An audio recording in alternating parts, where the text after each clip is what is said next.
ګرځېدلي یو د یو ذمهوار په صفت دغه خبره ټول ولس ته چې وشي چې موږ د دغې اعلان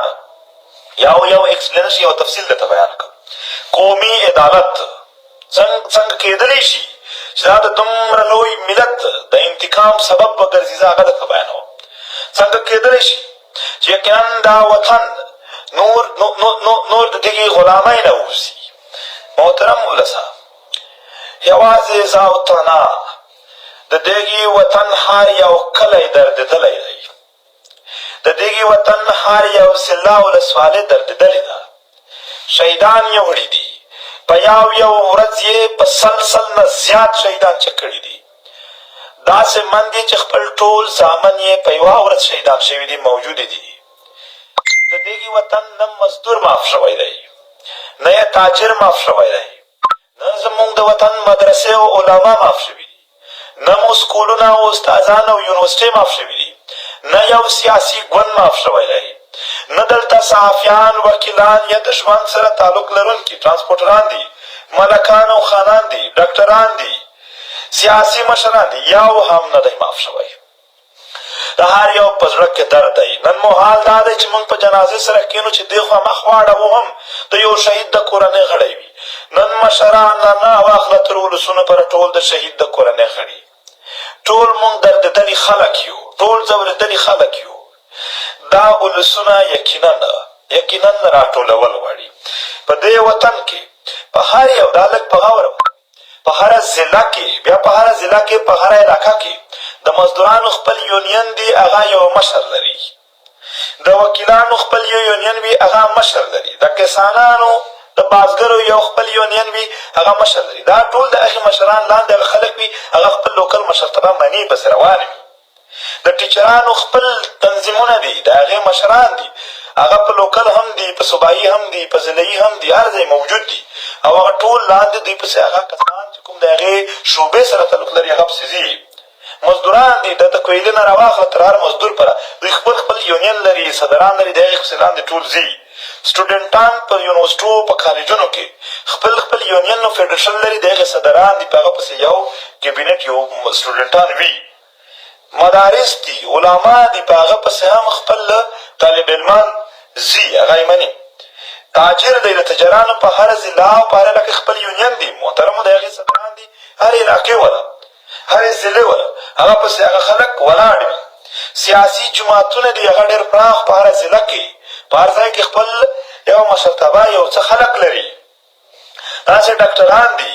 او داسې وکیلان او صحافیان هم دي، صحافیان هر ځای خپل دي. او دا ټولې طبقې وهلې شوي دي، دا ټولې طبقې د یو درد سره دوی هم ټول تېر شوي دي یا تېرېږي اوس. یا ما دا درته وویل چې دښمن نورې هم ارادې لري. داسې نه ده چې په دغې ځای باندې بند دی. تر څو به موږ صرف په جنازو راټولېږو، تر څو به صرف د یو جنازې و سلامي ته ولاړ وو. راځئ په یو روغه ورځ هم دا ټول راټول کړو. علاقایي اتحادونه دي، بیا د پارټۍ مشران دي. زما ملته، زما ولسه، موږ اراده کړې ده چې هر یو ضلع ته لاړ شو. په هغه ضلع کې دا چې څومره هم ما یاد کړل یونینې دي، سیاسي خلک دي، د دغو چې کوم هلته مشران دي، ملکان دي، خانان دي، داسې وکیلان وال دي، صحافیان، دا ټول هلته موږ ورشو، په خپله دوی ته دعوت ورکړو. یو ضلع، بیا بله ضلع، بیا بله ضلع، بیا بله ضلع،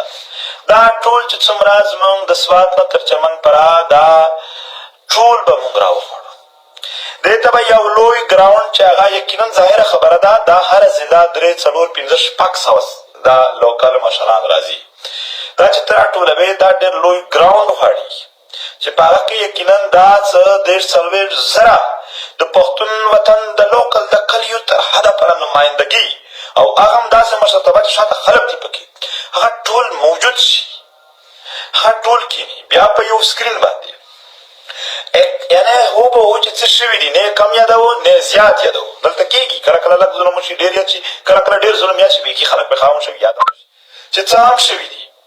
څومره ظلمونه شوي دي، هغه د هرې طبقې سره چې شوي دي، د هرې پارټۍ سره شوي دي، د هغو لوی لوی مشران او شهیدان، دغه ټول په هغې باندې مخامخ ورته وښیي چې دا د ټول کام حال دی. دا د ټول وطن حال دی چې دا ټول وطن هره پیشه هره طبقه هر څوک په دې کې په دې ډول ودرېدل او لا دردېږي لګیا دي او بیا د دغې وطن وسایل دي د اوبو بجلونه راواخله تر مدنیاتو پره په سره ورځ یې درنخلي ستا د وطن بچی تللی دی د نورو وطنونو کې مزدورۍ کوي خواري کوي رزق هلته لټوي او خدای پاک دلته د سره زر نه واخله تر بجلو هر شی کافي ورکړي دي او په هغه بل ځنې حاذف دی ستا وطن ته د نوي اپریشنونو ډالري جنګونو منصوبې جوړې شوي دي محترمو تاسو په ډیورنډ لاین چې څومره ګیټونه دي په هغه باندې ستا تجارت ختم د عام ولسونو چې د چا لږ ټیکې هم دي لږ څه تجارت یې دی هغه بلیک میل دي ټول فوجي کرنلان او جنرالان او دغه ورته وایي چې که لږ د وطن خبره وکړه دا څه لږ دی چې روزګار دی دا دې در ختم کومه هغه هم په دې طریقه باندې لږ څه بیا په مختلفو شعبو کې چې پښتانه کار کوي هغه خپل کار کې دننه یو سخت ظلم سره دا ټول ډیټا دا ټول تکلیف د دغې وطن د هغه غمیزه دا په یو سکرین وښودله شي بیا به د دغې لوی میدان په شاوخوا کې نږدې کیمپونه وي واړه په دغې کیمپونو باندې به یې لیکلي وي چې دا د بنو دی دا وزیرستان دی دا سوات دی دا چې څومره ضلعې دي خپل نام به یې لیکلی وي دا د هرې ولسونو دلته به لاړ شي سیاسي ګوندونو ته به خپل ولګي هغه به هلته کښېني دلته د حکام کې مسله څه ده مسله دا ده چې ملت اعتماد نه لري په چا دا ملت دا زما ولس قربانیو ته تیار دی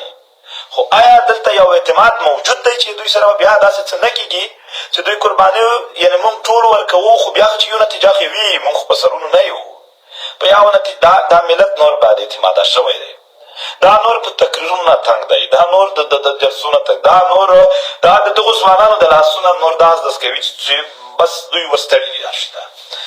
محترم ولسه چې کله دغه دا کښېني دلته به مونږ یو سکرین باندې بیا به دوی خپل کیمپونو ته لاړ شي هلته به دا ټول نماینده خلک اصول به دا وي چې د اکثریت په رایه باندې هره فیصله هلته وشوه هغه به دوی ومني بیا به یو کس ټاکي چې هغه ځکه هم چې دا ټول خو خبره نه شي کړلی دلته خو یو کس هغه زمونږ په خوښه نه هغه به د ولسونو په خوښه وي او هغه به خپله خوښه خبره نه کوي همالته د دوی په کیمپ کې په مشاورت څه فیصله شي هغه به کوي خو بیا به ورسره هلته په هغې کیمپ کې هغه سړی په قرآن شریف داسې قسم ورته خوري چې کمې بیا د خپلو خپلوانو نوکریت لري کمې بیا سر هم تلو نه خیانت کوم نه د یو قسم قرباني نه سرغړونه کوم دا به د خپل ولس مخکې داسې په قرآن قسم ورته خوري او هغه ولسونه به هم دا قسم هلته ورته خوري ولسونه نه دي هغه د ولسونو نمایندګان دي چې مونږ هم او زمونږ پر شا چې څومره د یونین خلک دي دغه به نه د قرباني نه سرغړونه وکړو او نه به خیانت وکړو مونږ به هم په هر ډګر هر هغه فیصله پرېکړه چې هلته تاسو کوم یو مرکز سیټ کوئ د پښتنو هغه وکړله یو لوی سیټ اپ کوئ هغه وکړه مونږ به ټول په هغه ولاړ وو د ده په ذاتي فیصله نه هلته چې کومه مرکزي کېږي په هغه باندې دا به ټول راشي یو ځل به د ولسونو د نمایندګان چې کوم دي د مختلفو پوه شول د دغې مخکې بیا هم خبره وشي په دې کې به خامخا مونږ ګورو چې د چا سره ډېر ولسونه دي د هغې ریپرزنټیشن هم ښه وي او ډېر وي دغه په هغه نه پس چې کوم نماینده خلک دا ولسونه خوښ کړي دا به سایډ ته کښېني ملته بیا هم نورې خبرې نشته یو پرېکړه به کوي چې دومره لویه مشرتبه او د هغې پر شا ولسونه موجود دي او یو لوی اعتماد په قرآن د خپلې مور په پای او عزت قسم وشي او تر هغې پس خو ظاهره خبره ده چې د پرېکړې نه پورته بیا څه نه دي پاتې د دې دپاره مونږ یقینا ټولو ته دعوت هم ورکوو سیاسي مشرانو ته به مونږ په لویه کچه په ډېر لوی پراخ لیول باندې